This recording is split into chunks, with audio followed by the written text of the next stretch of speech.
Chers élèves, la rentrée scolaire est un moment propice pour mettre en place des habitudes qui vous aideront à réussir cette année ou plus loin à la fin de l'année. Pour vous accompagner dans cette démarche, voici un condensé, un résumé des habitudes que nous avons notées durant déjà les 15 années d'expérience de Forme études, les habitudes que nous avons notées chez les élèves qui réussissent. La première habitude de ces élèves-là est qu'ils ont le sens de l'organisation et de la planification. Qu'est-ce que ça veut dire? Ils utilisent le plus souvent un agenda ou un bloc-notes dans lequel ils notent toutes les échéances importantes, comme les dates de remise de devoirs, des examens, c'est-à-dire des évaluations, ou des examens globalement. Et en plus, ils réservent ce qu'on appelle un créneau chaque week-end, le plus souvent le dimanche, pour planifier la semaine à venir. C'est-à-dire, dès le dimanche, ils planifient ce qu'ils vont faire durant la semaine qui arrive. En plus, ils savent établir les priorités. Donc, lorsqu'ils font ce planning, ils savent établir les priorités. Et c'est quoi les priorités à ce moment? C'est pouvoir commencer dans sa planification, ou lorsqu'on veut y effectuer les tâches, commencer par les tâches les plus urgentes et importantes. Par exemple, faire d'abord les devoirs pour les matières où les dates limites approchent. Donc voilà la première habitude, le sens de l'organisation et la planification. La deuxième habitude, la gestion efficace du temps. Ça veut correctement, efficacement gérer le temps en créant un emploi du temps. Créer un emploi du temps. Dès le début, dès aujourd'hui, créer cette rentrée, vous devez y avoir un emploi du temps qui va être un peu progressant. Mais comment définir? Cela vous permet de définir des périodes fixes chaque jour pour vos études. Exemple, c'est un exemple, hein, au vu des observations. Essayez de réserver 1 heure après, à la fin de tous les cours donc de la journée, pour les révisions et 30 minutes pour les devoirs. Donc, ça fait environ 1h30 chaque soir, reparti de telle sorte 1 heure pour réviser les cours et 30 minutes pour les devoirs. Maintenant, ça dépend. Ça peut être un peu plus ou un peu moins, mais on peut rester dans cette tranche-là. Maintenant, comment est-ce qu'on repartit donc? Comment est-ce qu'eux, ils repartissent donc? C'est 1h30 ou parfois au maximum 2 heures. Il y a une méthode que nous appelons déjà la méthode forme étude, qui consiste, on leur propose de travailler pendant 25 minutes ou maximum 30 minutes et faire une pause de 5 à 10 minutes. On travaille 25 minutes ou maximum, et on fait une pause de 5 à 10 minutes avant de recommencer le processus. C'est-à-dire que si on veut travailler en une heure de temps, c'est 25 minutes, 5 minutes de pause. Ensuite, on refait 25 minutes, 5 minutes de pause. Ou 30 minutes, 10 minutes de pause. Et après 30 minutes, 10 minutes de pause, ça fera une pause de 1h30. Donc, cette méthode qu'on utilise vous aide à maintenir la concentration. Ça aide donc ces élèves à maintenir la concentration. Et pour cela, vous pouvez utiliser une mini-péri ou votre montre, vous mettez le chrono, hein. C'est aussi important pour vraiment calibrer ce temps-là. Non? On tourne au niveau de la deuxième habitude qui est la gestion efficace du temps. La troisième habitude, chez ces élèves qui réussissent, c'est que ils ont des techniques d'études productives. Les techniques d'études productives, ça veut dire, en passant, ils révisent régulièrement. Revisez régulièrement au courant de l'année. Ne laissez pas vos révisions à la dernière minute comme ça. Par exemple, révisez vos notes de cours chaque soir au lieu de tout laisser pour la veille des évaluations ou des examens. Surtout, variez vos méthodes. Ça veut dire, vous pouvez utiliser des fiches de révision, faire aussi des résumés ou former des groupes d'études avec vos camarades pour mieux comprendre les matières dans lesquelles on est parfois le moins à l'aise. C'est la troisième habitude. La quatrième habitude de ces élèves, que nous avons noté chez ces élèves qui réussissent durant cette année, c'est qu'ils ont une attitude positive et une mentalité de croissance. Ça veut dire quoi? Ils sont d'abord persévérants. Ils sont persévérants. Être persévérant, c'est quoi? Considérer les erreurs comme des opportunités d'apprentissage. Si vous avez échoué, par exemple, à un test, ou si vous avez raté complètement l'exercice d'un devoir donné, analysez plutôt vos erreurs là pour mieux vous préparer à la prochaine fois. Au lieu de braquer, c'est dire non, je suis pas bon. Ça va analyser et ça va vous aider à la prochaine fois. J'ai souvent l'habitude de dire, c'est une parenthèse, que toute personne qui évite les erreurs, qui n'aime pas les erreurs, est un amoureux de l'échec. Ne pas aimer les erreurs, c'est aimer l'échec. Par contre, ça veut donc dire que celui qui aime, qui aperçoit l'erreur, qui appréhende l'erreur comme une réalité du quotidien, il a cette attitude positive et cette mentalité de croissance dans la tête. Il adopte l'erreur, il apprend l'erreur et cherche à apprendre de ses erreurs pour s'améliorer. Donc, il faut donc chercher cela à toujours vous améliorer et en identifiant, identifier vos faiblesses et travailler à les améliorer tout simplement. Si vous avez une difficulté en une matière, que ce soit en mathématiques, en histoire, en anglais, en informatique, demandez tout simplement de l'aide supplémentaire ou trouvez des ressources en ligne pour renforcer vos compétences. Vous avez aujourd'hui, pour la plupart des smartphones, vous avez accès facilement à Internet. C'est pas uniquement pour aller sur Facebook, dans des groupes pour non, regarder les faits divers, c'est pas absolument vrai, mais vous pouvez aussi fouiller des ressources sur Google dans un thème ou plusieurs thèmes ou constater que vous avez des lacunes. La cinquième habitude de ces élèves-là, c'est que ils ont un sens, ils sont actifs et engagés. Ils ont une participation active et engagée. Participer en classe, ça passe par quoi? Poser des questions et engagez-vous dans les discussions. Ne restez pas toujours silencieux dans votre coin. Cela vous aidera à mieux comprendre les matières.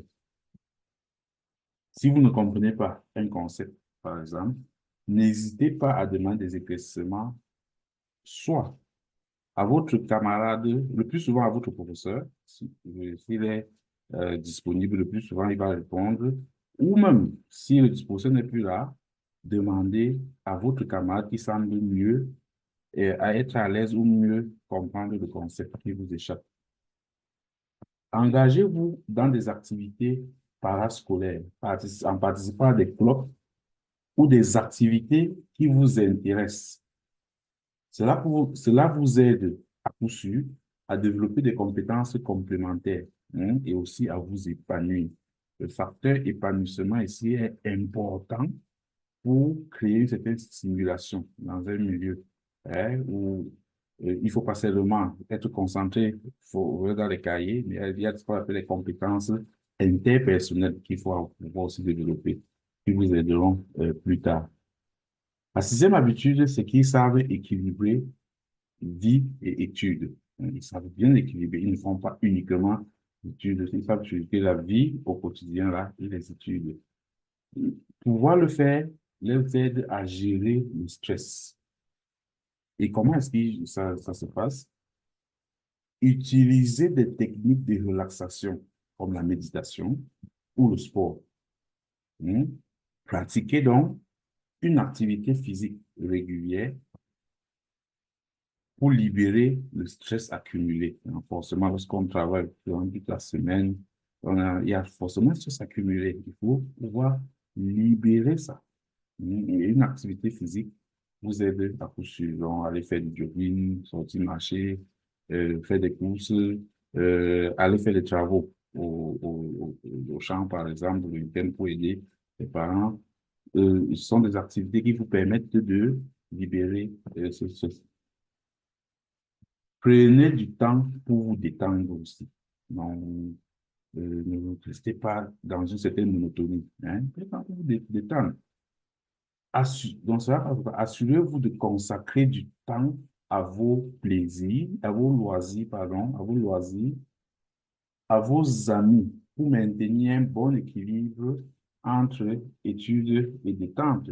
Hein. C'est-à-dire, c'est aller jouer au foot pour les hommes avec les amis, ou même les filles aussi, aller jouer au foot, aller rencontrer des amis pour un peu parfois échanger sur d'autres sujets que ce qui concerne directement l'école. Changer d'air, essayez de vous détendre, c'est important, hein, pour casser la monotonie et revenir avec une certaine fraîcheur, hein, après d'amorcer parfois la nouvelle semaine.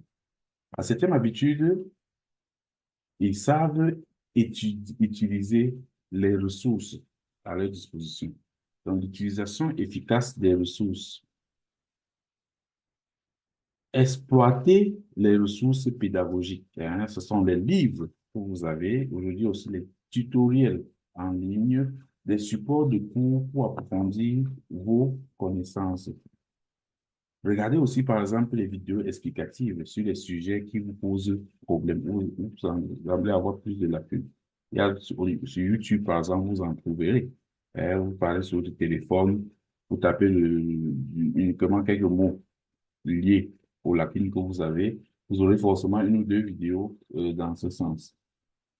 Et si, en faisant tout cela, vous ne trouvez pas toujours une solution, demandez de l'aide, tout simplement. Demandez de l'aide. N'attendez pas pour demander de l'aide si vous avez des difficultés. Hein. Prenez par exemple un rendez-vous avec votre professeur pour discuter. Si, s'il est ouvert à cela, pour discuter de vos questions ou rejoignez un groupe d'études qui est parfois plus efficace. Un groupe d'études, il faut savoir, on va faire une petite mission sur comment concevoir votre groupe d'études parce qu'il est important de bien le constituer, hein, pour une plus efficacité. C'est vrai, on le fait plus aussi par affinité, mais au-delà de l'affinité, il faut avoir des objectifs à atteindre. La huitième habitude, ils ont une très forte compétence, qu'on appelle la compétence d'autonomie. Ils sont autonomes. Ils savent être autonomes. Ça veut dire, prenez des responsabilités en étant proactif dans la gestion de vos devoirs et de votre temps. Cela passe par la réalisation du planning, par exemple, de vos tâches et travailler à respecter votre propre planning que vous avez réalisé, que vous avez conçu, sans attendre que quelqu'un vous rappelle cela. Fixez-vous des objectifs personnels. faut toujours se fixer des objectifs personnels. Ça veut dire déterminer des objectifs clairs pour l'année globalement, pour chaque mois aussi et pour chaque semaine. Donc, on fait d'abord des objectifs hebdomadaires, parfois aussi mensuels, ou pourquoi pas aussi trimestriels, et aussi un objectif global pour toute l'année. À la fin de l'année, voilà ce que je veux obtenir. Ceci, par exemple, en disant, je veux améliorer ma moyenne dans telle matière qui me paraissait difficile dans la classe inférieure. Je veux avoir, j'ai toujours eu à avoir 10 de moyenne. Je veux cette année, dès le premier trimestre, avoir 11 de moyenne, par exemple. Donc, voilà des objectifs qu'il faut se fixer de manière claire, que ce soit dans la moyenne globale ou la moyenne sur les différentes matières. La neuvième habitude que ces élèves ont, c'est qu'ils ont le sens de la communication et de la collaboration. Ici. Et pour cela, apprenez à travailler en groupe. Collaborez avec vos camarades dans des projets ou pour des révisions. Organisez des sessions d'études en groupe pour épargner, pour échanger, pardon, pour échanger des idées et résoudre des problèmes. Enfin, vous voyez que le groupe d'études revient déjà plusieurs fois. Donc, c'est un élément que nous trouvons clé. Maintenant, le problème, c'est avec qui est-ce qu'on constitue le groupe d'études? Nous verrons ça dans une autre épisode. Entretenez une bonne communication. Donc, parlez régulièrement avec vos enseignants pour obtenir des retours et des conseils. Demandez aussi, si possible, hein, des réunions pour discuter de vos progrès et de vos objectifs. Chers élèves, en intégrant ces habitudes dans votre routine quotidienne, vous serez mieux préparé pour réussir votre année scolaire. Adoptez ces pratiques dès aujourd'hui, dès maintenant, et observez vous-même les progrès que vous réaliserez. Nous, comme études, vous souhaitons une année scolaire pleine, une année scolaire 2024-2025 pleine de succès et de réalisation. Si vous souhaitez bénéficier d'un accompagnement personnalisé pour vous aider à réussir aussi votre année scolaire, Home Études est naturellement là pour vous. Comme depuis 2009, nous vous offrons une gamme complète de services pour soutenir votre parcours scolaire. Les cours de répétition, par exemple, que ce soit en présentiel ou en ligne. En présentiel, c'est individuel ou en groupe aussi. Pareil aussi en ligne. Cela va vous permettre de renforcer vos connaissances. Nous offrons aussi des conseils, orientations pour vous guider dans vos choix. C'est important aussi. Et pour ceux qui veulent encore aller vraiment plus loin, il y a des formations. Et nous offrons aussi des formations de préparation aux certifications. Ça, c'est soit pour des élèves qui veulent déjà faire des éducations caristes ou pour des personnes à la recherche d'emploi ou qui travaillent même déjà pour des reconversions professionnelles. Si l'un de nos services vous intéresse, rejoignez notre communauté et bénéficiez de notre soutien tout au long de l'année. Le lien pour rejoindre notre communauté, le lien WhatsApp et Telegram, ces liens seront partagés en commentaire et dans le texte de description qui va accompagner ce podcast.